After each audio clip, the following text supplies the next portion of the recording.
Il faut bien vous rendre compte que si vous avez l'intention d'être entrepreneur en France, vous pouvez, et au début on vous aidera, il y a des subventions pour les recherches, etc. Mais ce que m'avait dit un des très très grands patrons français il y a quelques années, vraiment un type qui avait fait une réussite absolument éclatante, il m'avait dit, en France on peut commencer une entreprise, mais dans les circonstances économiques, financières, etc., et ces règlements imbéciles et tout, dès que vous réussissez en France, vous commencez à décoller, il faut que vous alliez mettre vos filiales à l'étranger. Oui. Et que vous vous serviez de la France un petit peu comme le point de départ, mais en aucun cas vous n'investissez durablement en France. Et c'était un très grand patron, très patriote et très chrétien.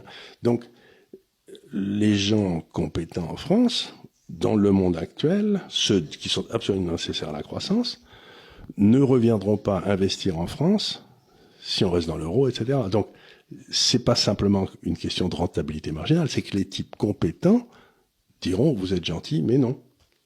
Il y a un certain nombre de conditions. C'est pour, si tu veux faire un film qui a du succès, tu as besoin d'un certain nombre de grands acteurs. Et ben, si tu leur dis, vous venez, je vous paye pas, ils disent, bah, si ça vous fait rien, je vais rester à la maison, quoi. Donc, il y a des types qui sont compétents. Pour les faire venir, il faut leur dire, le terrain de jeu est à nouveau pas miné. Si le terrain de jeu reste miné, ils vont pas venir.